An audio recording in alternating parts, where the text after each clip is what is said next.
Victory Group leaders and volunteers here in Victory Mangaldan. Welcome and Happy Father's Day! Yan. Batiin nyo naman yung malapit sa inyo na Happy Father's Day.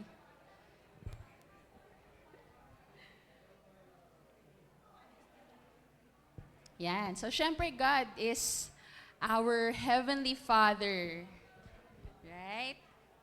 And here in our church, we honor God and make disciples. I would like to invite everyone to please stand. Hindi pa naman tayo kakanta kasi meron pa tayong ilang minuto. But I would like to invite everyone to find a partner. Yan. So, let's pag-pray po natin ang isa't isa. Tig 1 minute po tayo. Yan. Start na. Timer starts now. 1 minute.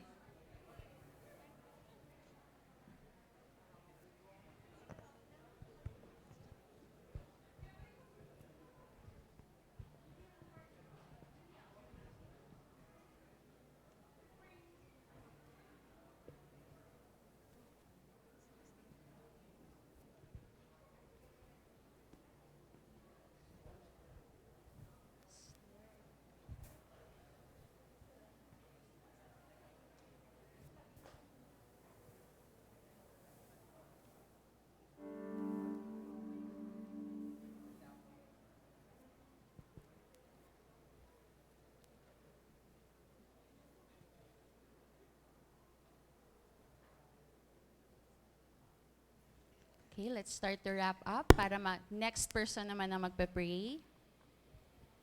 Let's just speak blessings.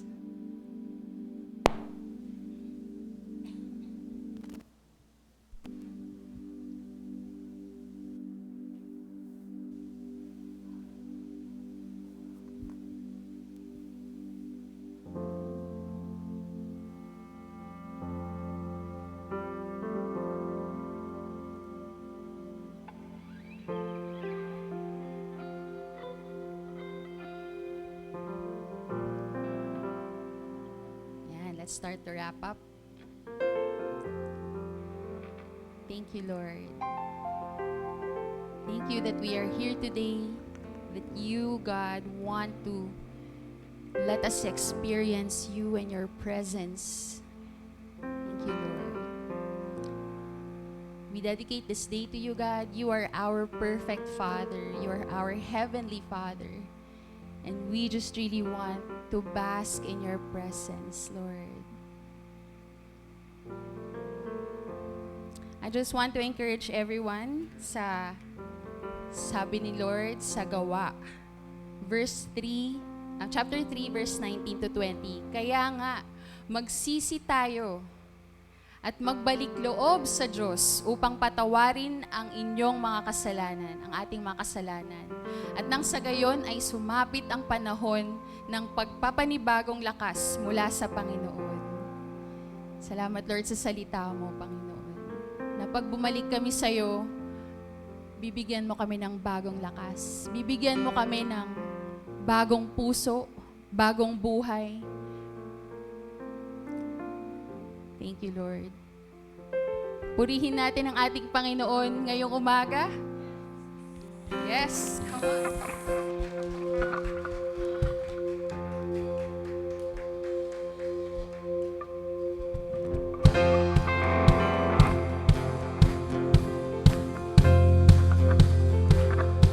Come on, church, let's clap our hands.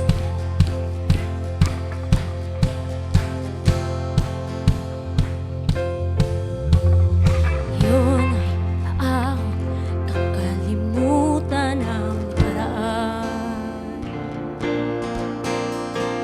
Tuwing maghapon, isasantabi na at mawakasan. Pagkat ang liwanag ng pag-ibig mo, ilaw gabay sa pagbabalik ko. Awit na ng iyong katapatan at kadakiraan. Sasayaw sa saliw, lawak ng iyong pagmamahal.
declare it, church.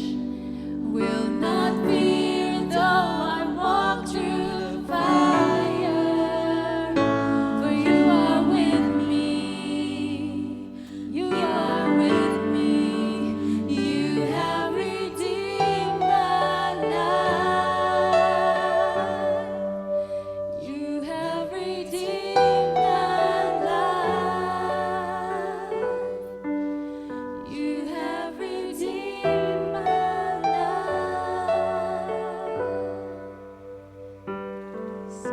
Thank you, Lord Jesus, that you have redeemed us.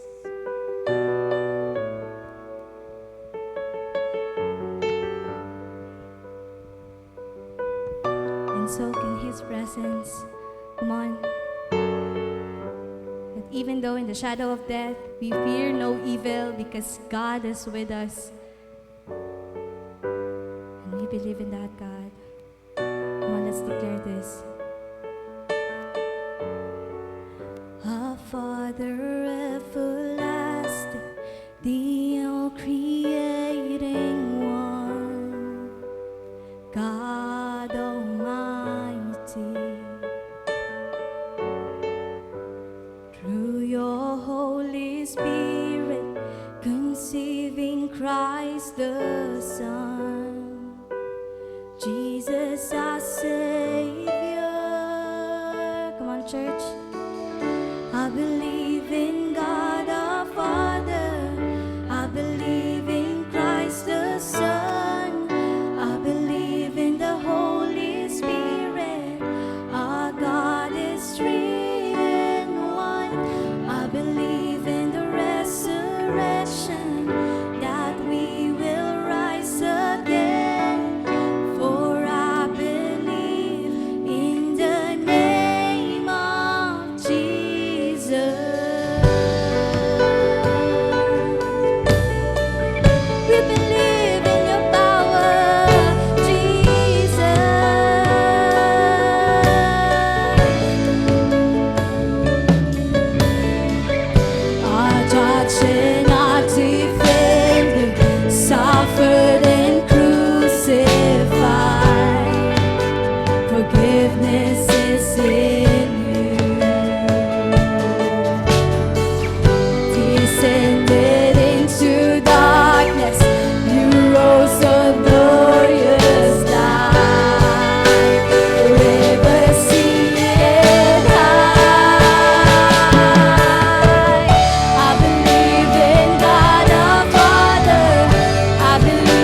Why don't we respond with an all-out praise? Let's respond and pour out our hearts to God. Show Him how thankful you are, how just wonderfully amazed you are by who He is and what He has done. Let's sing it out, church.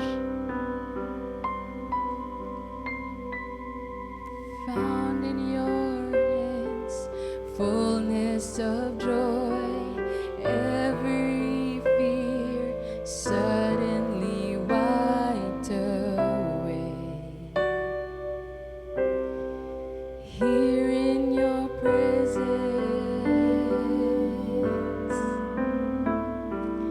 all of my gains now fade away.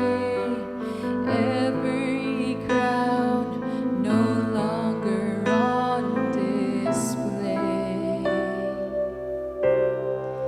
Here in your presence, declare this, church. Heaven is trembling in awe of your wonders.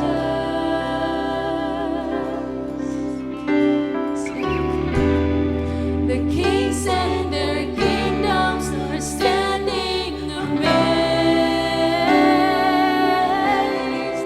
Here in your presence, we are undone. Here in your presence, heaven and earth become one.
that moment of experiencing and encountering you. We believe, Lord, that your presence is here right now. I'm just reminded of this song that King David wrote in Psalm 27 verse 4. He said, "The one thing I ask of the Lord, the thing I seek the most, is to live in the house of the Lord all the days of my life, delighting in the Lord's perfections and meditating in His temple." Church, maybe you're like David. Your heart is echoing the same desire.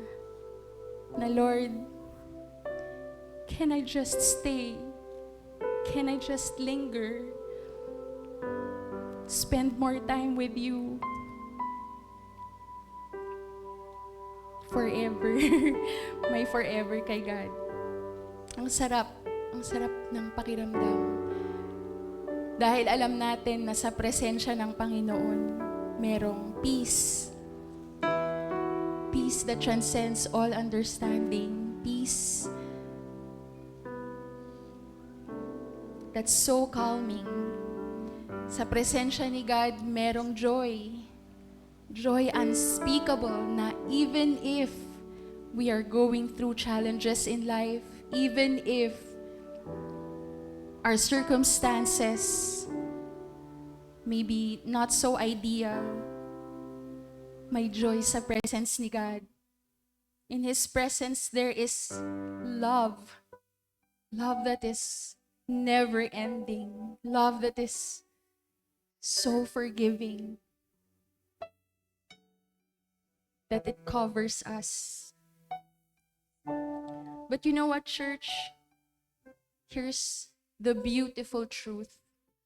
Yung presence ni God, hindi lang pang Sunday. Right? His presence goes with us. His presence dwells in us. Yung pinakahahangad ng puso ng King David. Hari pa siya. But his desire is to be in God's presence. And the good news is that we can enjoy God's presence no matter where we are. That it's not because of a building or a place para lang ma-experience at ma-encounter natin siya. But we can be with Him even if we are not in church. When we are at home, we can worship, we can pray anywhere. So church, His Holy Spirit is living in us when we want to, right? We have to open our hearts to His presence. We have to desire for it. So church, as we go through our day or week, maybe carry this one desire in our hearts, to dwell with Him, delight in Him, and stay near Him, not just on Sundays or on weekends, but all the days of our lives. Let's linger more in His presence. Let's spend time with Him.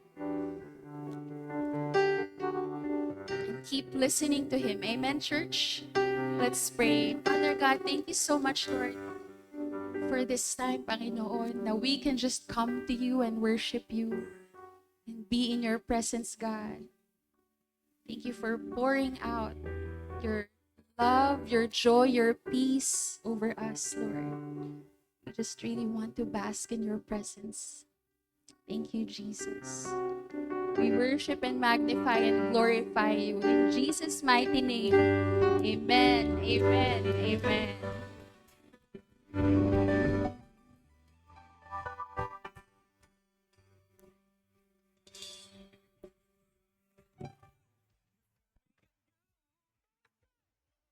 Hello, church. A blessed Sunday to all of us. And we welcome you to Victory. If it is your first time to attend here, we do two things here. We honor God and we make disciples. And if you are sitting beside a father, pwede mo bang batiin muna yung mga fathers natin ng Happy Father's Day? So yun, we honor you today and we hope the best for all of you, the Father, ang mga haligi ng tahanan. And also, I am here to announce with you the things that God is doing in and through our church. So first of all is our Building Beyond project. So we are so thankful for the faithfulness and for the greatness of God and for all the provisions that He is doing in our church and in this Building Beyond project. We also call everyone to continue to pray for this Building Beyond project. And if you have the heart to be part of it and to support this building project, you can approach Jean. Meron po tayong booth on the at the back, so you can ask for more details about this. So we are doing this initiative for the next generation to come in preparation na meron tayong iiwang legacy. Hindi lang kasi ang magbe-benefit nito is the present generation, but also our heart is always for the future generation to come. And next po is, if you are not yet connected in Victory Group, we are inviting you to join our Discipleship Day or D-Day. Every Fridays po yan, 6 o'clock in the evening dito po sa ating church. So, you may approach Victory Group leaders or yung mga nag-invite po sa inyo kung paano po kayo makaka-join dito. This is open for everyone. You can just come here sa church every Friday, 6 o'clock, and marami po tayong pwedeng pag-joinan ng mga groups po. Yan po yung mga kaganapan every Friday. Meron din po tayong free snacks and free coffees for all of us. And syempre, dyan din po nagaganap yung fellowship and more of understanding and knowing, learning the Word of God together and praying for one another as well. So yun po. And next is Race for Life. So we invite every one of you to register in this fun run event to support our scholars. So this is an event of Real Life Foundation all across our nations to support more real life scholars. So kung hindi po ninyo nalalaman, meron din po tayong scholar dito sa ating church. And the registration for this fun run is only 1,000 pesos. But here's the good news. Meron po tayong 12% discount na ino-offer for all the gusto pang humabol na mag-register. So registration is extended until June 30 po.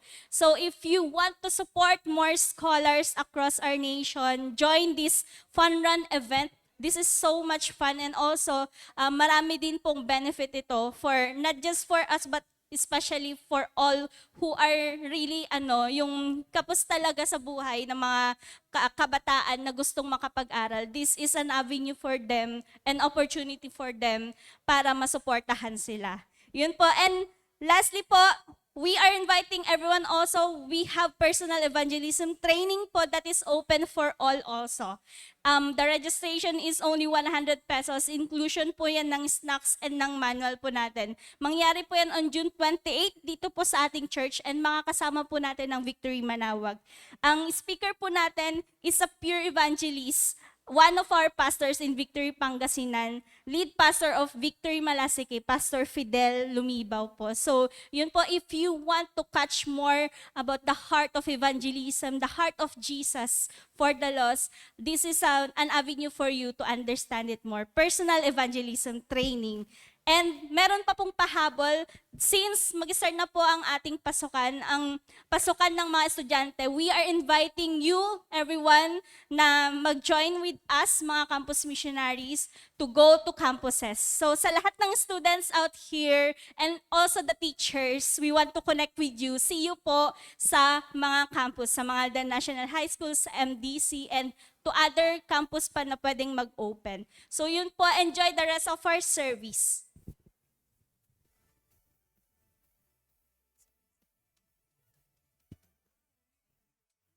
Good morning, church. At happy Father's Day po sa lahat ng tatay po natin na nandito. At sa mga nanay na rin at mga anak na ginagampanan yung role and responsibilities po ng isang tatay. Saludo po kami sa inyo. Happy Father's Day. So as we continue to honor the Lord, and this time it's through our wealth, let us open our Bible and read with me in Romans chapter 11, verse 36. New International Version. For from him and through him and for him are all things. To him be the glory forever. Amen. And binasa ko rin yung Tagalog version nito. Mas, mas talusable. Ayan. Sapagkat ang lahat ng bagay ay mula sa Kanya, sa pamamagitan niya, at pag-aari niya. Sa Kanya ang karangalan magpakailanman. So from him, sabi niya, mula sa Kanya. Genesis chapter 1 verse 1, in the beginning, God created. So He is our creator. He created the heavens and the earth. And then sabi niya dyan, through Him, sa pamamagitan niya. Siya lang naman yung nagbibigay sa atin ng power. Pag sinabi nating power, dito yung nagiging invisible ka bigla. It's the capacity. May capacity tayo, binibigyan niya tayo ng wisdom, ng strength, ng yun, yung lakas, ng araw-araw ginigising niya tayo, 'di ba? And at hindi mo po pwedeng i-claim na dahil sa galing mo, dahil sa talino mo, o dahil malakas ka, kaya ka kumikita ng pera, kaya ka nakakapag-provide sa family mo. Hindi po. Galing po lahat kay Lord. And from Deuteronomy chapter 8 verse 18, if it is God who gives you the power to get wealth. So it really belongs to God. And lastly, for Him are all things. Pag-aari po niya. Exodus chapter 19 verse 5, part doon, bandang dulo, for all the earth is mine. Pag-aari po niya tayo. Lahat-lahat. Lumingon ka man, kahit saan dito, magsalamin ka, pag-aari ka ng Panginoon. And when it comes to tithing po, tithing is actually a privilege. Pribilehiyo po natin na makapagbalik kay God. And I hope this will be our takeaway. Tithing is not me giving to God. Tithing is me returning to God a small portion. Again, a small portion of what He has already given me. So hindi na po na tayo kailangang malito. Kung ano yung sa atin or ano yung galing kay Lord. Galing po lahat kay God. Kung ano man yung laman ng wallet mo ngayon or ng ATM mo, galing po lahat yan kay Lord. Anong tawag sa atin? Tayo po ay steward or mga managers. O, diba? Tayo? Level up po tayo. Mga managers po tayo ni God. Pinagkalob niya sa atin lahat ng meron tayo to properly manage it. And hindi po kailangan na mag-hoard or sarilinin natin lahat ng bagay. Binibless tayo ni God para pagpalain din ang ating kapwa. And of course, yun nga, babalik tayo sa tithing. Ibibigay natin unang-una yung karapat-dapat para kay God. Amen. So, let us pray po. Heavenly Father, we thank you, God, for reminding us that everything comes from you. You are the Creator. The strength we have, the wisdom we have, it all came from you, Lord God. And we thank you, Father God, that we are able every day to work, to get a job, to earn money for not just for ourselves, not just for our family, but for everyone who is in need, and of course for the church. Lord, we ask and pray for our tithes and offering that as we give, we will empower the church to continue with its mission and its vision. And we pray, Lord God, that through this tithes and offering, we will reach lots of people, Panginoon, na nangangailangan po ng pag-asa, naghahanap ng pag-asa na nanggagaling lamang po sa inyo. Salamat, Panginoon. Bless everyone. In Jesus' name we pray. Amen. So, ayun po. Meron po tayong mga envelopes dyan sa mga upuan natin. We encourage you to write your prayer request and your answered prayer as well dahil pinapanalangin po ng ating team yan, prayer team, every Friday dito po sa ating church. And kung ma-miss nyo man yung basket, meron po tayong TO box sa tabi po ng table doon sa likod. At of course, kung mas convenient po sa inyo ang through online giving, meron po tayong GCash. Picturean nyo lang po yung QR code para po mas mabilis. Or We have our banking, bank accounts para po online banking na lang, online transfer na lang po. If you're in doubt po sa mga accounts, kung paano gamitin yung mga apps na yan, mas mabuti po pumunta po kayo sa mga bangko po ninyo para safe po. Kasi kung gaano kabilis yung pag-transfer, gano'n din po kabilis kapag na-scam po tayo online. So, ano lang,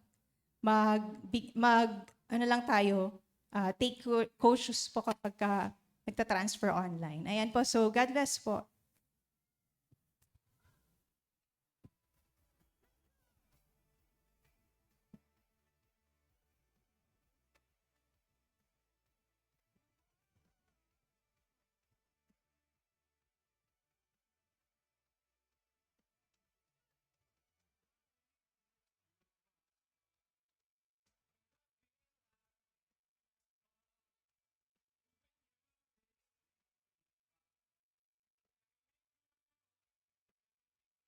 Morning, church. Ito na po ulit tayo, no? I'm not going to preach this morning, but this special day natin, Father's Day, but I am here to pray for the fathers. Can I request all the fathers to please stand on their feet right now? Pero palakpakan mo muna natin sila. Yan. Or soon to be fathers someday. Come on now. Or your husband, you're a father. Okay? Or malapit ka na ikasal. Okay? Ayan. May mga estudyante, huwag mo na kayong tumayo. Malayo-layo pa yung ano nyo, okay? Anyways, we would like to say this. Thank you for, fathering your children. Thank you for loving your husband. Okay? Saludo po kami sa inyo. Kayo po yung iniidolo po ng pamilya po ninyo. At mangyari po na maging matatag po sana tayo. Amen. Para sa Panginoon. Amen? Amen. How many of you love our fathers? Okay? Okay, by the way we apologize of this some konting technicalities dito sa LED po natin. May konting na-disconnect na wire, okay? So, we are figuring out, pero by next week, okay na po ito. Alright? Pwede pa natin ilay hands po yung mga fathers natin. Okay? Salamat po, Lord, sa kanilang buhay. Salamat po, Lord, at nagsisilbi po silang haligi ng tahanan. Even this time, we believe that your power, your grace and your love is always with them. At naniniwala po kami, Lord, na gagamitin mo sila. Lord, hindi lang sa kanilang pamilya, kundi sa community, Lord, sa school, sa church, kung saan man sila mapadpad. Ingatan mo po ang aming mga tatays. This time, we pray for your favor upon favor. We pray na maramdaman po nila, Panginoon, yung yakap mo, yung pag-ibig mo sa kanilang buhay, Panginoon. Hindi po sila perfecto, hindi po sila, Lord, sobrang Lord, magagaling, Lord, but naniniwala po kami, Lord, na by your grace, Lord, they can lead the family. Thank you, God. We bless them. In Jesus' name we pray. Lahat tayo magsabi ng Amen, Amen, Amen. Praise God. Since it's Father's Day, we have actually, hindi po siya speaker, hindi naman po talaga siya visitor, but one of our own. He is one of our Victory Group leaders here in our church. Okay, passionately discipling. He is one of the most productive discipler, the one who disciples so many men. Mga tatay din katulad po niya. He is a teacher by profession. He is a husband of one wife. One wife lang okay. And then father of 3 children. Ladies and gentlemen, let's all welcome our very own, our homegrown leader. Walang iba kundi si Mark Changson. Come on, Brother Mark.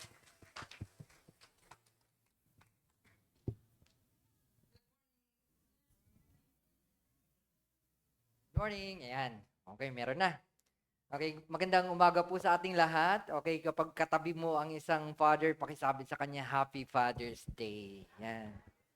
Okay, yung katabi mo rin, pakisabi kahit hindi father yan, Happy Father's Day na rin. Yan. Okay, so I'm here to share the Word of God. I'm so excited. Kasi grabe tong nung nagpe-prepare ako, I'm asking the Lord, okay, what will be the word na i-share po natin, okay, this Sunday. So God impressed me this word. I hope na itong word na to will give us encouragement, especially sa mga fathers and each one of us. So the title of the message for today is All the Families of the Earth. Okay. So lahat po ng pamilya sa mundo. So the objective of this message is for us to be able to understand the great plan of God to redeem all the families of the earth. Okay, and the parents especially. And of course, the father who has the have a vital rule for the redemption of God. So ito po yung tinatawag nating Mission 2.0. Yan, na gagawin ni Lord sa families all over the earth. Okay, by the way, okay, let me introduce my family. Kasi family naman ang pinag-uusapan. I have here, syempre, nag-iisang asawa yan. Aking pinaka-Miss Universe, pinakamaganda, lahat na nasa kanya. At nag-iisang pinakamaganda sa buhay ko. Yan. Yan. Ang aking asawa, si Wela. Okay, nandito siya kaninang umaga. Okay, and then I have here ang aking anak na panganay, si Kenneth. Si Kenneth, ang aking yan, isa sa mga genius, genius na aking anak. Okay, nakaka 100 sa calculus. Okay, hindi ko pa nakasubukan yan kasi nagtuturo din po ako ng math. Pero sa dami ng napag-aralan ko ng math, hindi ako nakakuhang ganyang kataas na grade. So, kaya sabi ko, math genius to talagang anak ko. So, okay, saan kaya nagmana ito? Sabi ko, siguro hindi sa akin kasi sabi nila sa science, sa nanay daw ang katalinuhan. Sa chromosomes X yan, sabi nila. Ang pangalawa, yung aking anak na si Hans. Okay, grandmaster yan sa chess. Okay, magaling po yan sa chess. Tinatalo niya po ako. Minsan tinatalo na rin yung kuya niya. And yung pangatlo po, si Josiah Stephen. Yan, isa yan sa mga pinaka-gwapo at pinaka-cute.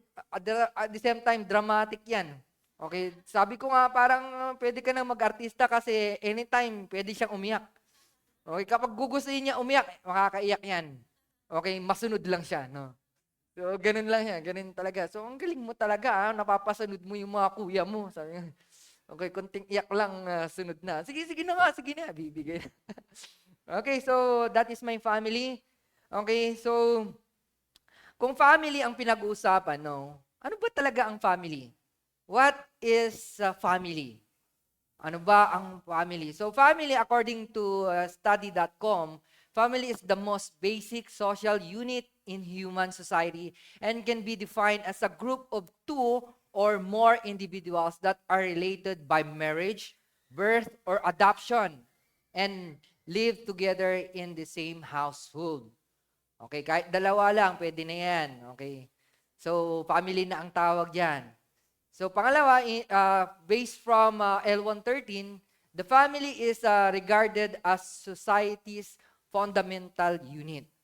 So kung i-recap lang natin, kung isasama rin natin yung dalawang yan, it talk about that family is the foundation of our society.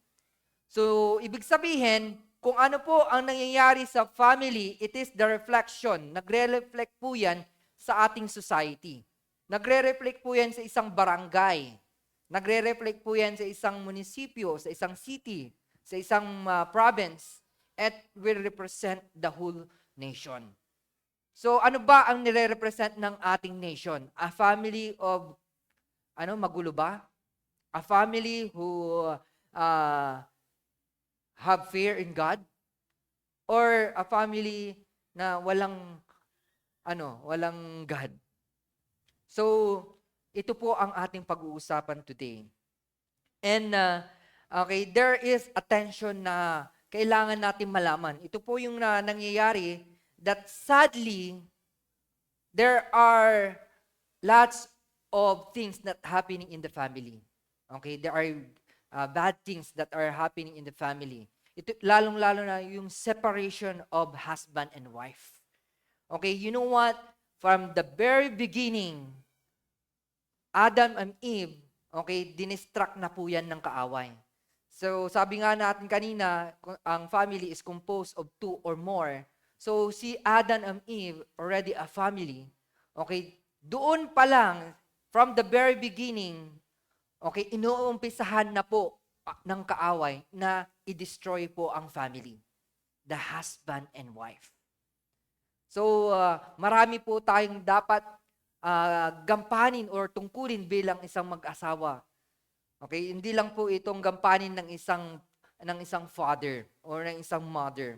So according to the survey and University of the Philippines Population Institute, 1 of 3 Filipino youth grow up without both parents.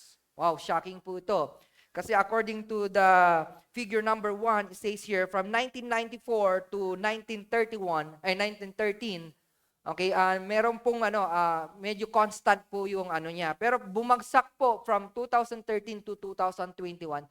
There are parents, okay, there are lots of Filipino young people na hindi po pinalaki ng kanilang mga magulang. And according to the research, okay, meron tayong bar chart dyan. Okay, puntahan natin yung isang bar na napakataas dyan, yung 41 and 38. We have color green and color violet. Okay, parents separation or separated parents, there are 41. And there are 38 sa year 2021. This shows nagkakaroon po ng maraming separation. Nagse-separate po ang mag-asawa. Okay, there is a reason why kung bakit po nangyayari. Because the enemy is trying now to destroy a family. No matter what will happen, ang gusto ng kaaway is to kill, to steal, and to destroy. Ito po ang kanyang gustong mangyari. Pero hayaan ba natin na mangyari po ito sa ating family?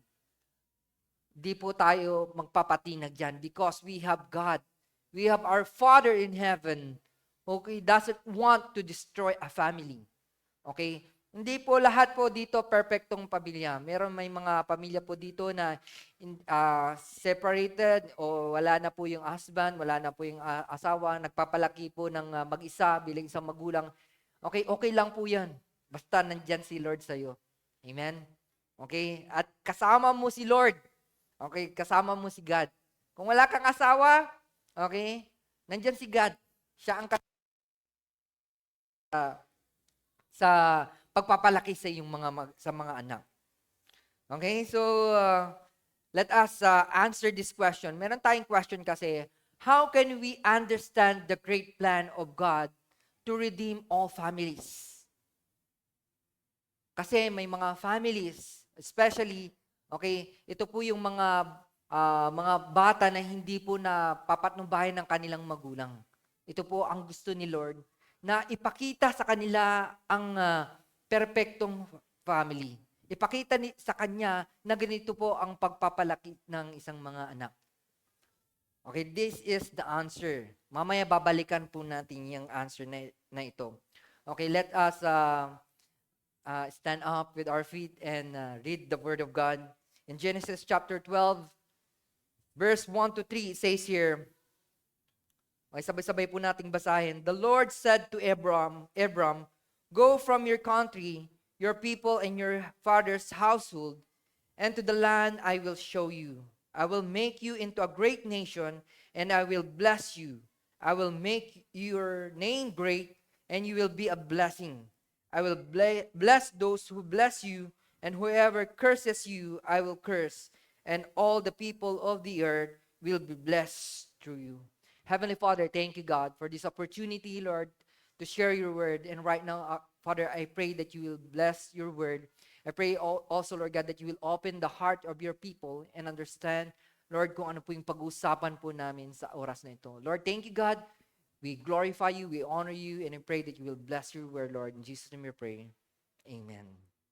Okay, today we turn our attention to Abraham's pivotal figures of a father image. Okay, kaya nga sinabi nila na Father Abraham.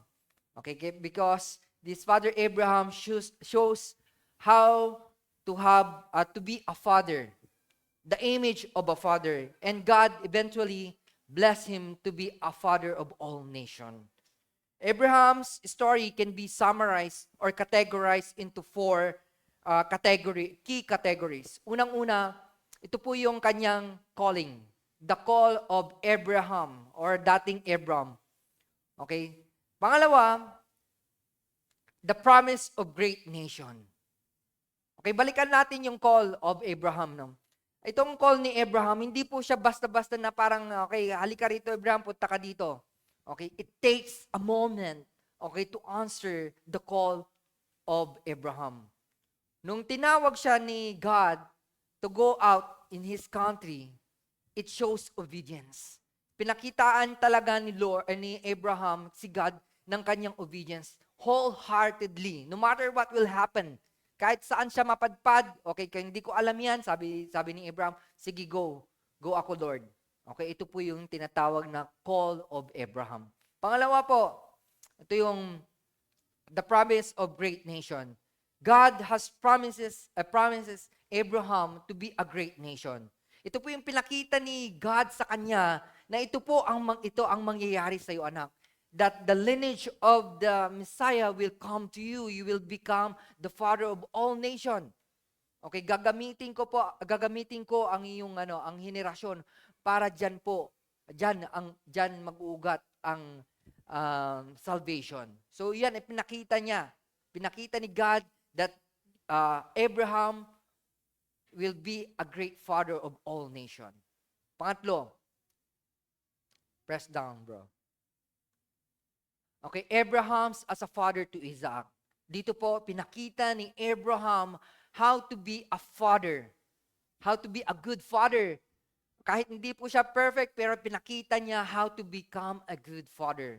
Okay, by giving instruction, teaching, mentoring, and everything na kailangan niyang maipasa. Yung faith niya kay Isaac, pinakita niya, yung faith niya, pinakita niya kay Isaac. And he grow up faithfully and serving God. Ito po yung naipasa niya kay Isaac. And fourth, we have the blessing of all peoples. Okay? Ibig sabihin, yung after everything that God has given to Abraham, the blessing of all people. Okay, ito po yung tinatamasa po na natin.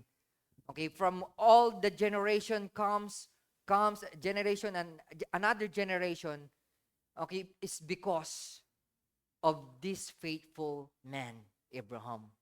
Kung hindi po siya nag-obey, hindi po niya tinignan yung promise ni Lord, hindi po siya naging great mentor, hindi po maipapasa ang blessings to all the people of the earth.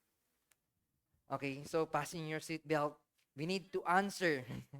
Okay, we need to answer this question. Kasi ito po yung natin, ito po yung goal po natin. How can we understand the great plan of God to redeem all the families? Okay, this is a question mark. Paano ba? Okay, and ito po ang sasagutin po natin. Okay, the blueprint of fatherhood. We need this blueprint. A blueprint of fatherhood is very important. Parang engineer lang yan dan. Okay, pag nagpapatayo po tayo ng bahay, kapag wala pong plano ang isang bahay o isang building, hindi po natin masusundan yan. Lalong-lalo kapag, kunyari, namatay po ang engineer. Okay, siya yung gumagawa. Wala pong blueprint. Wala pong plano. Sino magpapatuloy niyan? Wala na po lahat yung mga lahat ng mga disciples noon. Wala na. Wala na si Abraham, wala na si Isaac, wala na yung mga disciples ni Jesus Christ. But we're still here because we have this blueprint. The blueprint, and God want us to have this blueprint of fatherhood. Kaya pakisabi dyan mamaya sa katabi mo mamaya, kahit hindi yan father, pakibati yan Happy Father's Day. Because each one of us should have a heart of fatherhood. Amen? So, fasten your seatbelt. Mag-start na po tayo sa ating blueprint. Number one point. Faithful obedience. So in Genesis chapter 12, verse 1 says here, Now the Lord said to Abraham, Go from your country and your kindred and your father's household to the land that I will show you. In this verse, it shows that Abram answered the call of God. He faithfully obeyed the Lord. Grabe, ito po yung sometimes tayo po bilang isang Kristiyano, kapag nag-speak si Lord sa'yo, ang tanong, are you going to obey the word of the Lord? Okay, this is isa sa mga, I want to share this testimony. Kasi it takes me an action, okay, to do and answer the call of God. Okay, when merong pinapasabi sa akin si Lord, grabe, parang, Lord, parang ang hirap itong gawin. Okay, giving up everything. Okay, and God give me, okay, strategies. Sige, Lord, I will answer kung ano yung sinasabi mo sa akin. You speak to your wife now. Okay, nag-speak po ako sa aking wife. Ito yung sinasabi ni Lord. And God answered to my wife. Okay, nagkaroon po ako ng peace. And sabi ni Lord, okay, you gather your family. Okay, you share kung ano yung gusto kong sabihin sa family mo. And I do it. And mayroong blessings po from my family. So the peace of the Lord came to me by answering that call. Okay, hindi ko muna sasabihin kung ano yung call na yon. Okay, surprise. Okay, surprise muna. Okay, tignan na lang natin sa mga darating na mga panahon. Yan. Okay, malalaman natin lahat yan. Okay, so when answering that call is very, very hard for me to do it. But when I step out in obedience. Actually, okay, meron pa isang calling, no? Isang calling. Talagang hindi ko alam na magiging teacher po ako. Ito po, ang pagiging teacher kasi calling 'yan. Okay, itong story ko na to, nag-start po nung nag-ask ako ng akala ko po magpo-full time na po ako that time. Okay, kasama ko sina Chris, sina Kat, ganyan, sina Ems pa noon, si Jeff. Okay, pumunta kami sa isang center, and then we have this counseling. At ito po ang isang sabi ng isang pastor sa akin. Napakatindi yun eh. Sabi ko, akala ko ito na yun. Ito na yung sinasabi ni Lord. Baka clear na to, clear na, sabi ko. But God spoke to that pastor. Sabi niya, okay, bro, ito yung sinasabi ni Lord sa akin. Okay, your calling, nandyan. Sabi niya, grabe. Pero ito yung sabi niya sa akin eh. Okay, you submit to your wife. Ako na-shock na mismo, sabi niya. You submit to your wife. Kasi bihira ito mangyari. Wife, submit to your husband. But now, God is telling to me that you are going to submit to your wife. You listen now to your wife. Grabe, sabi ko, yes, Lord, sige, I will obey. And kung anong sasabihin ng wife mo, yun ang mangyayaring yun ang ipinapagawa ni Lord sa iyo. So I talked to my wife. Okay, masinsinan kami. Ano bang sinasabi ni Lord sa iyo? God told me na you are going to take a unit, educational unit. What? Sabi ko, what? Magiging teacher ako? Ayoko maging teacher. Isa yan sa pinaka-hate ko magturo. Pinaka-hate ko, mahira. Kasi nakita ko na, lola ko, tita ko, mga ati ko, mga pinsan ko, teacher, grabe yung hard work. Grabe yung pagtsatsaga nila kahit nasa bahay sila. Grabe. So, ayoko maging teacher. Ganun. So, oh Lord, grabe, magiging teacher pala ako. Sige, I obey. So, naging teacher po ako ngayon. So, teacher po ako by profession. So, because I answered the call. And so, we need to answer the call of God. Kung saan ka tinatawag ni Lord, if God called you to become a student right now, do it, become a good student. If God is telling you right now to become a good engineer, you do it. An architect, you do it. Wholehearted. To become a professor, you do it. To become a government official, you do it. To become a government employee, you do it with a good heart. Answering the call of God. Kasi dyan ka nilagay ni Lord. Amen? So you need to answer the call of God. Okay, pangalawa. Okay, sabi nga dyan, sige, balikan natin. Obedience to God often requires step out of our comfort zone. Sometimes answering the call of God is parang nasa comfort zone na tayo, tapos Lord, pinapapunta mo ako dyan. Okay, it's stepping out of faith. Okay, it requires stepping out of our comfort zone. Umalis ka muna dyan sa comfort zone mo because God is telling you right now and to become an obedient child and answer the call. Okay, pangalawa, adoption of God's promises. Ano ba itong adoption of God's promises? It says here in Genesis chapter 15 verse 5, and he brought him outside and said, "Look toward heaven and number the stars if you are able to number them." Then he said to him, "So shall your offsprings be." God shows the promise of God. God shows na ganito ang mangyayari sa buhay mo. Sometimes, when God said to you, you go out with your comfort zone, you answer the call, okay, minsan hindi mo pa nakikita yung promise ni Lord eh. Okay, hindi mo pa makikita eh. But if God answered to you and shows you a promise, you need to adopt that promise. Dumating sa buhay ko na almost I will surrender my life. I'll give up my life. Okay, nagkaroon po kasi ako ng depression. Give up my life, everything. Siguro kapag wala pong promise ni Lord, siguro pinagpipiestahan na po ako ng mga bulate sa lupa. At wala po ako sa heaven. Kasi I give up my life. But God give me the promise. Ano yung promise na yun? In Jeremiah 29 verse 11 says there, For I know the plans I have for you, declares the Lord. Plans to prosper you and not to harm you, but to give you a hope in the future. Ito po yung times na talagang ibibigay ko ng buhay ko.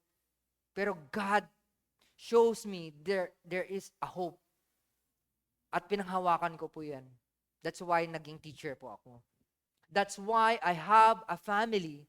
I have a beautiful wife. Meron akong mga gwapong mga anak.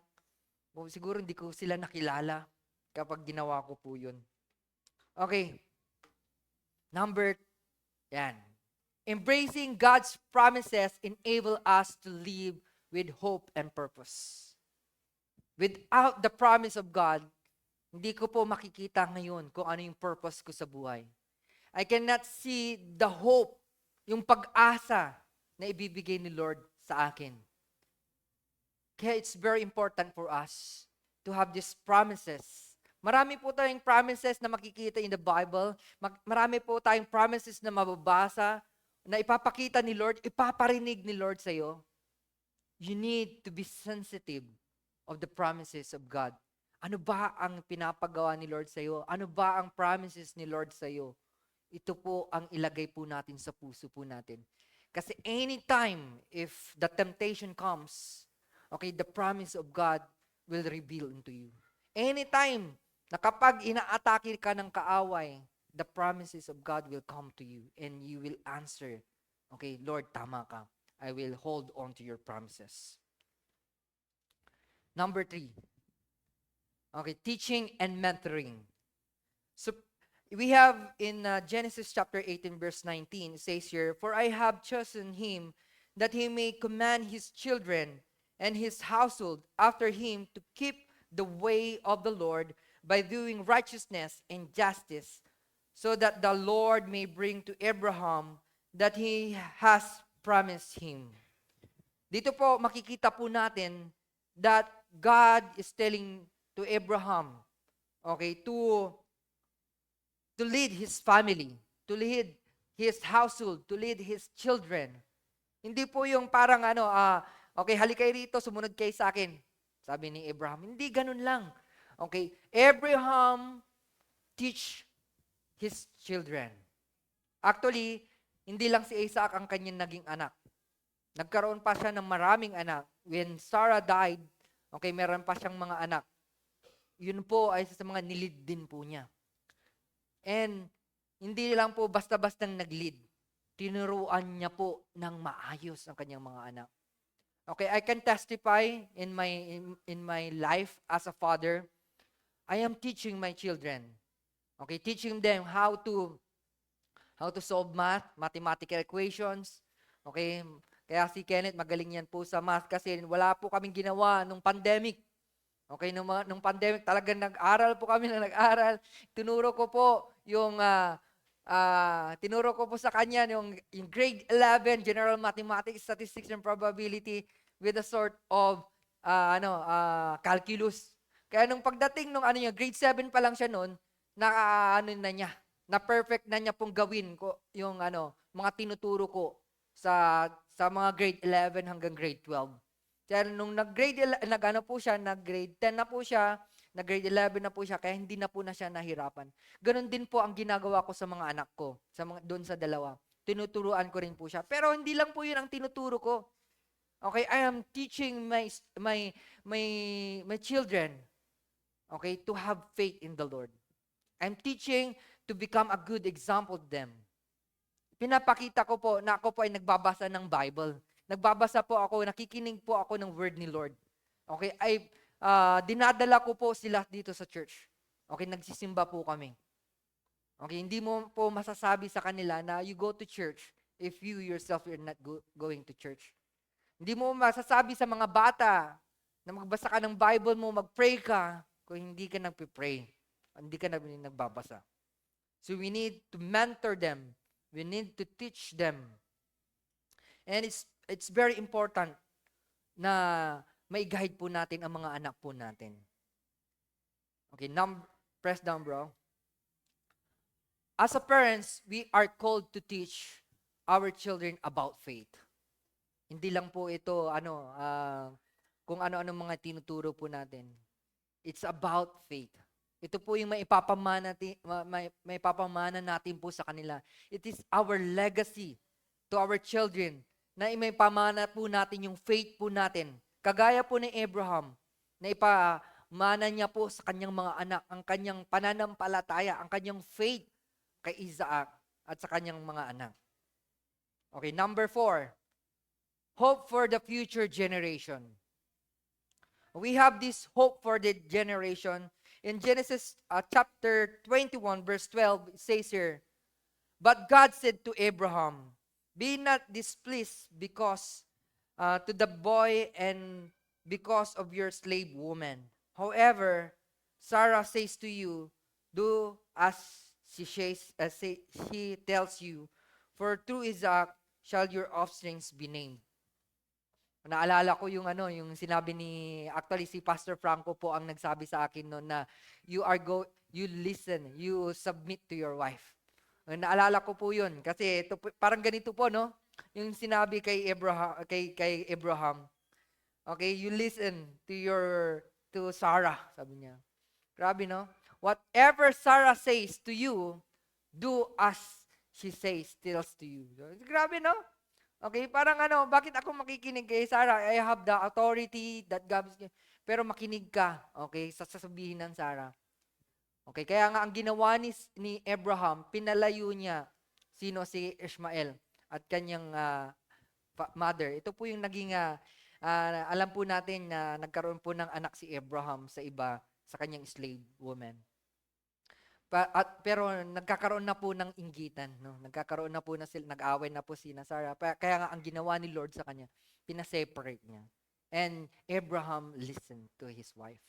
Ganon din po tayo bilang mga husband, no? Sometimes we need to listen. O lagi ba? Lagi ba tayo nakikinig sa ating mga asawa? Okay, pero dapat nakikinig din yan kay Lord. Okay? Makinig muna tayo kay God. Okay, bilang isang asawa, bilang isang father, we need to listen to God. We need to tap our life, our heart, our minds and soul to God. Kaya nga ito yung lagi kong sinasabi sa sa ka-victory group ko. Mga bro, kung hindi tayo nakatap kay God, hindi natin may i-share yung love natin, yung pagmamahal natin sa mga asawa natin. At didiretso yan sa mga anak po natin. Napansin ko po kasi, ito totoo po yan, no? Kapag masaya po ang wife, masaya ang buong pamilya. Amen? Okay, nakita ko po yan. Kaya I always say to sa mga anak ko, no? Okay, kapag malapit na, alam niyo na ang babae, kapag malapit na ang kanyang period, no? Ito yung tinatawag natin, magkakaroon po sila ng mood swing. Noon, talaga ang hirap po pag-intindihin po yan. Ano po yung mga ano na yan? Parang arte lang yan. Sabi ko, parang pinapatulan ko siya. Pero totoo pala, no? Totoo pala yun. Okay, kailangan aralin po natin ang asawa po natin. Akala ko, drama lang. Minsan, sabi ni Lord sa akin, suyuin mo na yung asawa mo. Nag-away kami niya Lord, kasalanan niya, grabe. Hindi siya marunong mag-sorry. Hintayin ko siya mag-sorry, Lord. Ganun. Pero sinabi ni Lord, okay, mag-sorry ka na sa kanya. Suyuin mo, ganun. Grabe, Lord. Alam mo, yung isang pa ako, nagaganon yun. Tapos, ayaw kong tumabi sa kanya. Siyempre, ayaw kong tumabi. Lord, sige, tabihan mo, kahit matutulog siya sa sala, puntahan mo, matulog ka na rin doon. Ganun. So, susuyuin ko talaga. Minsan, Lord, hindi ko kaya, ayaw ko ganun. Pero suyuin ko siya. Tapos ako pa ang magsusorry, Yun ang grabe, Ako pa ang magsusorry. Yeah. Sino yung nagsusorry kahit hindi niya kasalanan, no? Para magkaroon lang ng peace sa bahay, no? And after that, okay, isipin niyo kapag si Mrs. Okay, bugnutin, tapos nag-aaway kayo, magulo, lahat damay. Damay ba? Damay. Pati mga bata nadadamay. Damay. Talagang, linisan mo to, linisan mo yan. Ganun siya. Ayoko na madumi. Kahit talaga, kahit wala ka na makikitang dumi, madumi pa rin, no? So, ganun talaga, kailangan suyuin si Mrs. So, if God tells you, okay, God is telling you right now as a man, okay, you need to submit your emotion to God. Hindi mo magagawa yun kapag hindi ka naka-plug kay Lord. If you are not naka-draw kay God, hindi ka malapit kay Lord, wala, hindi mo magagawa yun.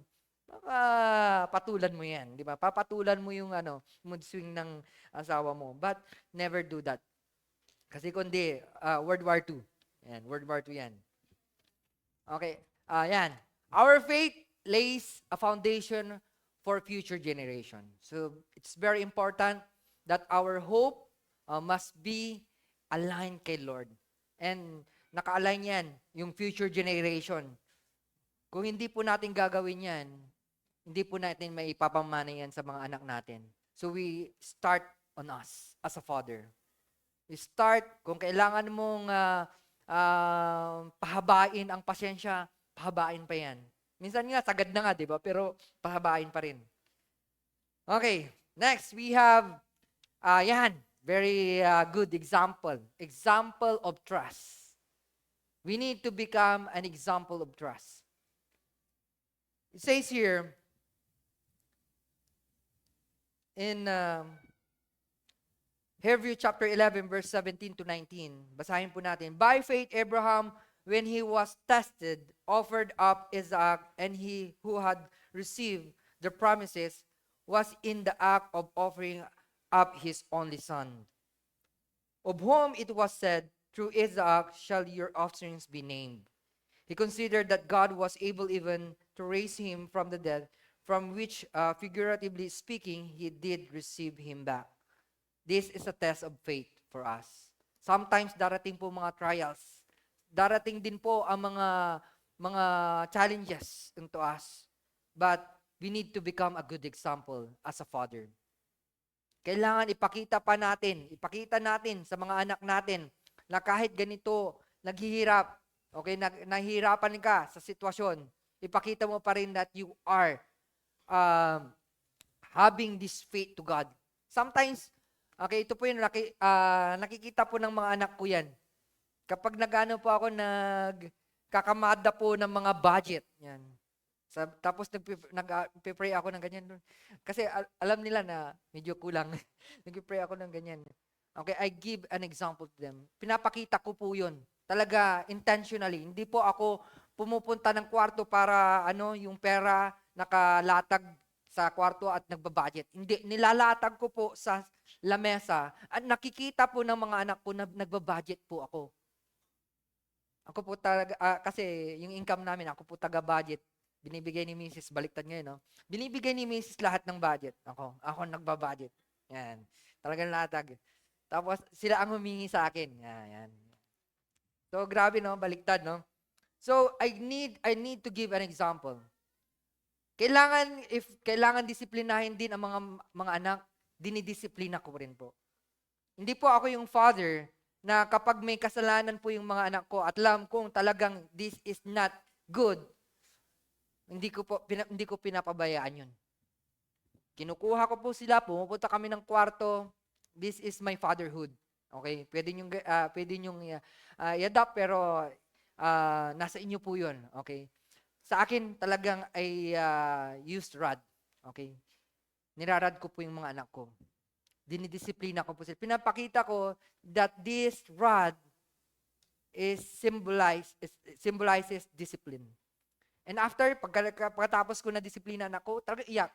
Okay, I will comfort them. I will give why God has why did I did that? Okay? Why do I need to do it? Pinapakita ko po na kailangan disiplinahin kasi mali eh. Lalong-lalo kapag nagsusuntukan na po sila. Tatlo po 'yan eh. Tatlo pong lalaki. Hindi ko po maiwasan na minsan tahimik diyan na mamaya nagsusuntukan na sila. Mamaya may umiiyak. Yung isa, yung dalawa, may hawak na ng walis, may hawak na map. Sinisugod na ang kuya. Ang mahirap niya, may kutsilyo. Sinusugod na ang kuya, ginaganyan na nakita ko po yun. Okay, pero I did not tolerate it. I need to discipline. Okay, so number 6. Punta na pa tayo number 6. Yan. Okay, but before that, trusting God through trials is very essential. Napaka-importante yan. Kaya nga, sometimes, sa isang father, ang pagdidisiplina, parang challenge yun eh. Okay, minsan masakit sa akin para paluin sila, pero I need to do it. Number 6, radical changes. Sino yung matin sa radical? Kaway-kaway dyan. Okay, matin po ako ng radical. Grabe. Radical na radical talaga. We need these changes to happen in our life. It says here, in Genesis chapter 17, verse 5, no longer will you be called Abram, your name will be Abraham, for I have made you father of many nations. Sabi niya dyan, Abraham means exalted father, and Abraham means father of many or father of multitudes. From exalted father, okay, ginawa niyang father of many and a father of multitudes. Ito po yung radical changes na ginawa ni God kay Abraham. Ganon din po tayo. Nung ni-receive po natin si Jesus Christ in our life, there is a changes na nangyari. It says here in 2 Corinthians chapter 5, verse 17, therefore, if anyone in Christ, he is a new creation, the old has passed away, behold, the new has come. Ganyan po tayo. Nang nandyan na po si God sa buhay po natin, wala na po yung dati. And radical change will come to you. Okay, the old has gone. Wala na po yung old Mark. Wala na po yung old Dave. Wala na po yung old Sander. Wala na po. Inalis na ni Lord yan. 180 degrees. God has changed you. And God wants you to show that in the next generation. Saan mo ipapamana yan? Kundi sa inyong mga anak, di ba? Pansinin po natin, a life transformation of our identity and purpose through Christ. Our life must be transformed. Our identity and our purpose must be aligned to God, no matter what. So, it's very important, as God told to Abraham to become a father of all nations, God is telling to us right now to answer this call. Kagaya ni Abraham, he answered the call. In Matthew chapter 28, verse 18, it says here, and Jesus came and said to them, all authority in heaven and earth has been given to me. Go, therefore, and make disciples of all nations, baptizing them in the name of the Father and the Son and the Holy Spirit, teaching them to observe and that I have commanded you, and behold, I am with you always to the end of the age. This is what God is telling to each one of us. And God is telling to us to go and make disciple of all nations. Umpisahan po natin sa ating pamilya. That will reflect to our community and our community will reflect to the whole nation. Ganun po ang gustong mangyari na gawin ni Lord to all families of the earth. This is the blueprint of a fatherhood. Faithful obedience, adoption of God's promises, teaching and mentorship, hope for the future generation, example of trust, and radical change. You need to become a father. And each one of us should have this blueprint of fatherhood. Lalaki ka man, tatay ka, nanay ka, estudyante ka, you need to become a father. Kaya pakisabi dyan sa katabi mo, Happy Father's Day. Fathers pala tayong lahat. Let us pray as we end. Heavenly Father, thank you for this wonderful day that you have given unto us. That you have shown, Lord God, a good Father unto us. And right now, Father, we ask you that you will be with us as Abraham answered your call. And he adopt your promises. Thank you, Lord God, for teaching us and mentoring us, Lord God, in obeying your word, Lord. Thank you for the hope, Lord God, for the future generation na ibibigay mo, Panginoon, because of you. Because of the thing, Lord God, that you have done on the cross. You have paid all the penalty of our sins. And you've been a father to of all nations.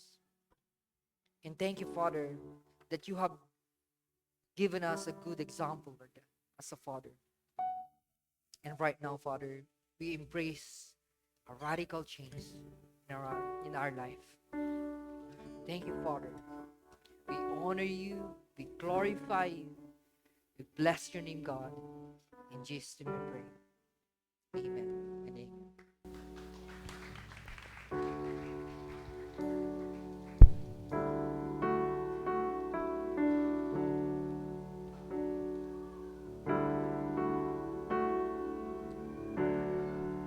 Let's all stand up and continue to worship God, the perfect Father, our perfect Heavenly Father.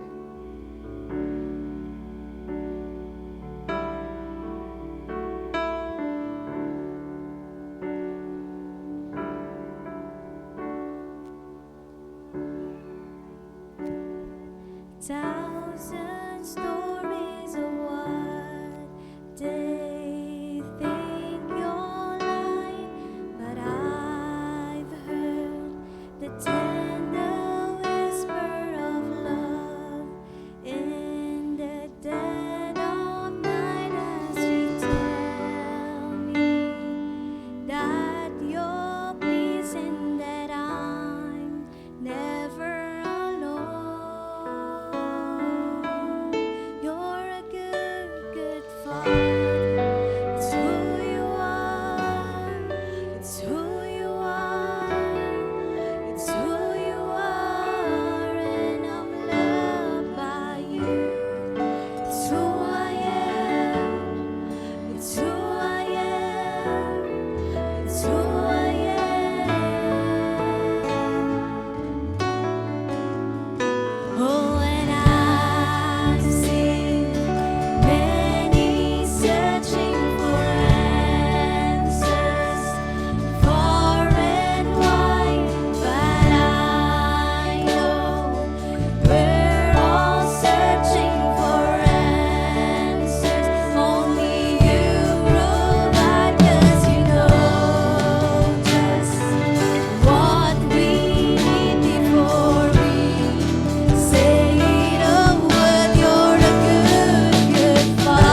verse 13.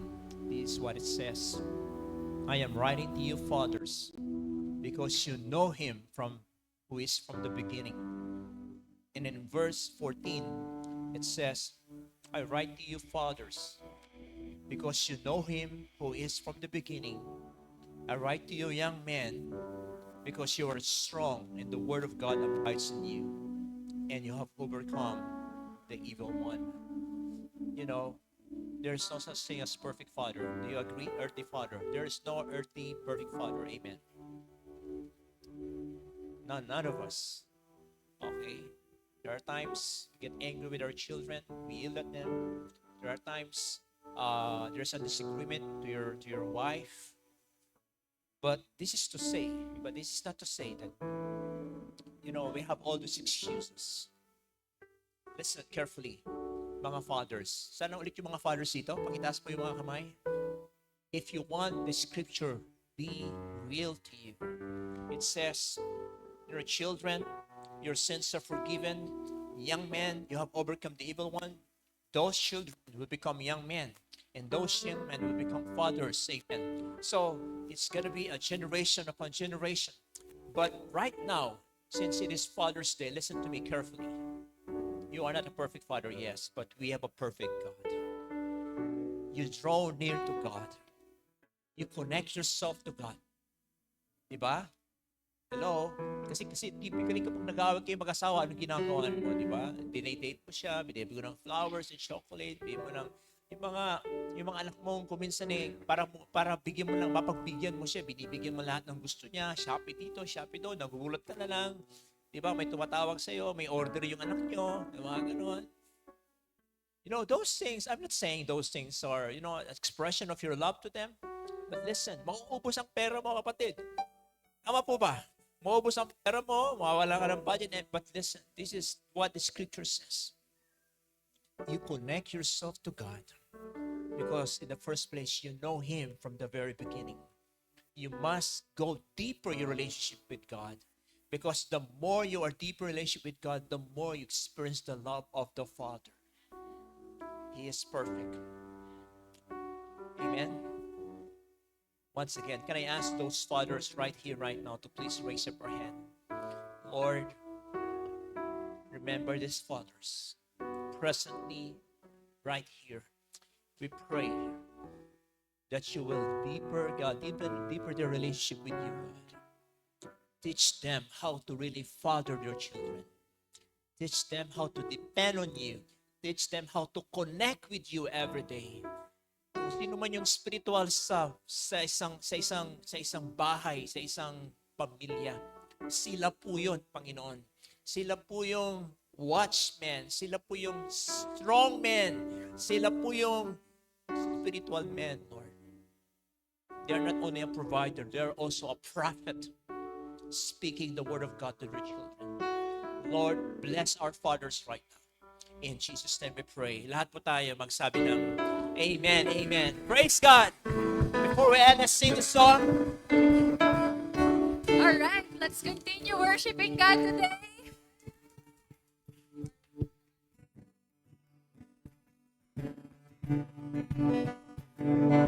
Come on.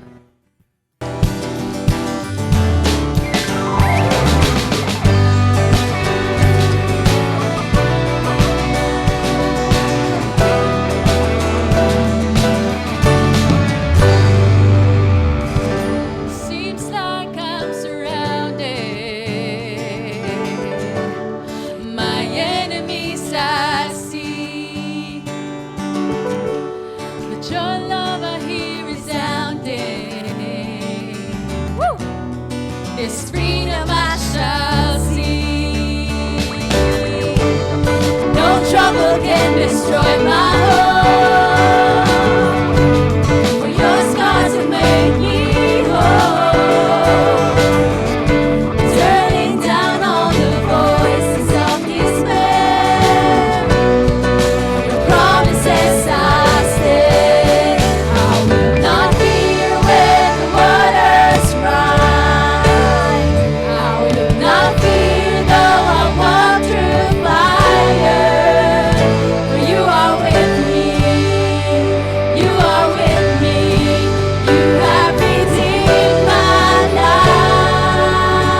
focus on you and look to you, even even in our circumstances, Lord. We bless your name, Lord. Thank you, everyone.